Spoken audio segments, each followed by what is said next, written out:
Now, actually, to the topic of the day is the throne speech and the response to the throne speech.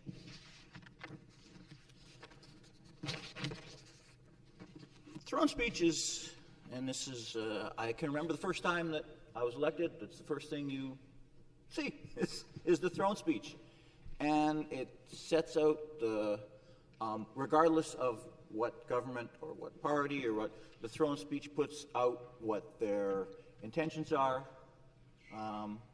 what their plans are. If you have a throne speech right after an election, what you ran on, right? And in when a government prorogues, as this government just has, and you reintroduce a throne speech, and basically you're, I'm not that eloquent at this, but you're shifting gears.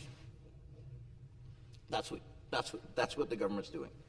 So to really look at a throne speech, you have to look back at what the government promised to do initially when they got elected, what they've done, and now what they're promising to do to go forward.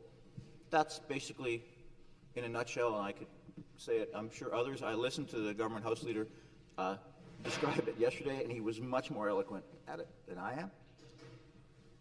But that's basically what it is.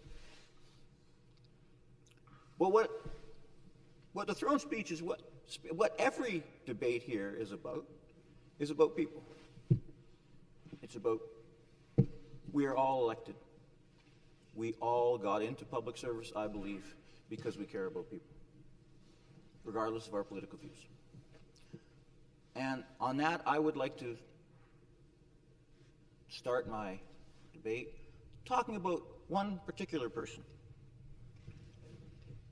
who I met fairly randomly. As everyone knows here, and everyone around here notices when I get a haircut too, because I get my haircut like 3 or 4 times a year. And even if I'm not here for 6 months, the Sergeant at Arms noticed I had a haircut. So I would like to talk about, just for a moment, the barber, the person who gave me that haircut, because her story, I think, is something the House would appreciate. So actually, it's my wife's hairdresser, and we saw on Facebook that they had an opening, and I had to come back to work, or to legislative work, like we all work at home. You know, we all do that.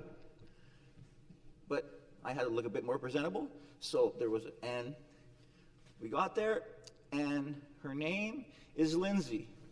And the first thing that Lindsay said to me is, she goes, I know who you are, and I'm an apprentice, and you're on TV sometimes. I said, you're fine. Like, I know you don't have much to work with, but you're fine. But I thought I'd recognize Lindsay.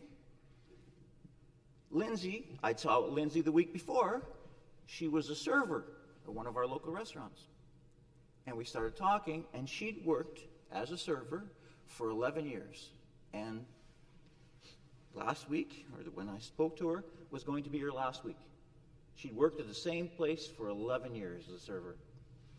And she wanted to become a hairstylist. And because of COVID, she couldn't go to hairstyling school. She has a child at home. And Lynn, the owner of Eclipse Hair Studio, offered her an apprenticeship. And so Lindsay was cutting my hair.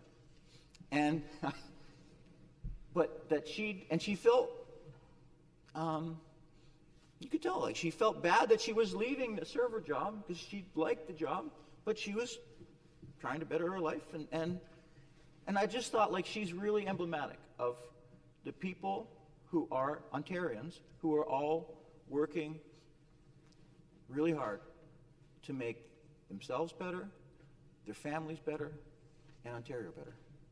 And as we spoke, turned out that Lindsay had been at my farm because her dad used to drive milk truck, and he'd gone with her.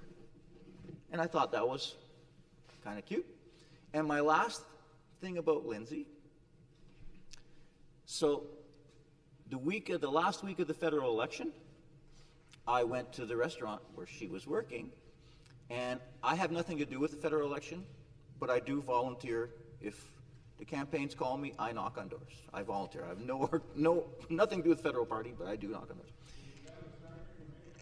Anyway, so I went to, and Lindsay was serving, and the federal Liberal candidate was there too, and I went over to talk to him, and then he told Lindsay that I was going to pay his bill.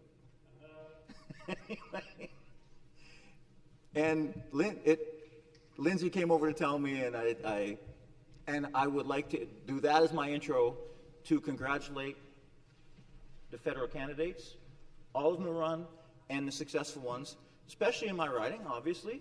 I have 3 MPs in my riding. It takes 3 federal guys to do the work of 1 MPP.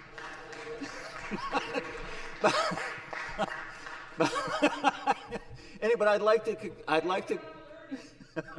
So in the south part of my riding, I've got I share my MP with the member of Nipissing, Anthony Rhoda, and in farther west, I share my riding with Mark Saray, another incumbent Liberal, and the north part of my riding I share with Charlie Angus, fellow New Democrat. And there's one thing that I would like to say, and I believe this and I hope most parts of the province, but I'm sure of Northern Ontario, is we don't always agree philosophically, but because our numbers are small, we work together very well. And we will continue to do that. And I truly do congratulate them for their hard work, and we will continue to work together.